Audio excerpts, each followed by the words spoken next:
নমস্কার কৃষ্ণপ্রেমী গুণী শ্রোতাজনেরা, আপনারা জানবেন যে শ্রীকৃষ্ণ এই শব্দটি অপ্রাকৃত।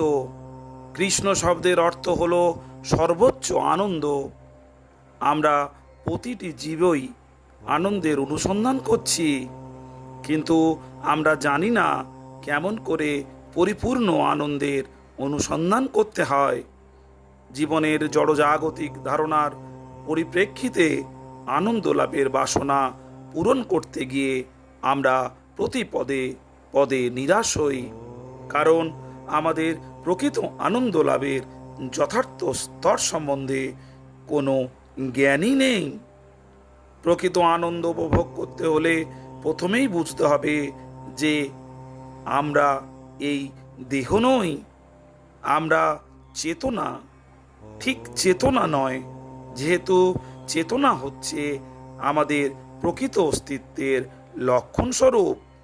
আমরা বিশুদ্ধ আত্মা এখন এই জড়দেহে আবদ্ধ হয়ে পড়েছি।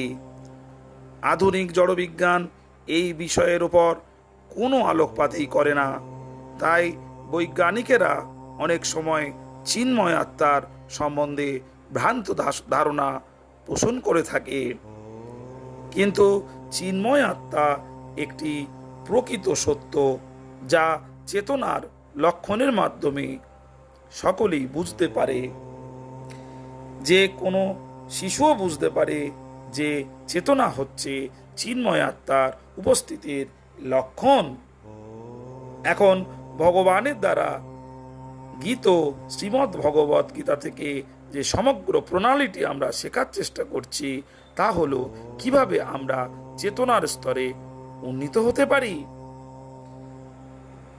আর আমরা যদি চেতনার স্তরে অধিষ্ঠিত হয়ে ক্রিয়াশীল হতে পারি, তাহলে আমাদের আর দেহগত ধারণার স্তরে অধঃপতিত হতে হবে না, এবং সেই স্তরে স্থিত থেকে আমরা যদি শুদ্ধ চেতনায় আমাদের কার্যকলাপ সম্পাদন করে যেতে পারি, তাহলে এই দেহের পরিসমাপ্তি হবার পর আমরা জড় কলুষ থেকে মুক্ত হয়ে চিন্ময় জীবনে অধিষ্ঠিত হব, যার ফলে অন্তিমে এই দেহ ত্যাগ করার পর আমাদের পরবর্তী জীবনে আমরা নিত্য শাশ্বত এক সম্পূর্ণ চিন্ময় জীবন লাভ করব।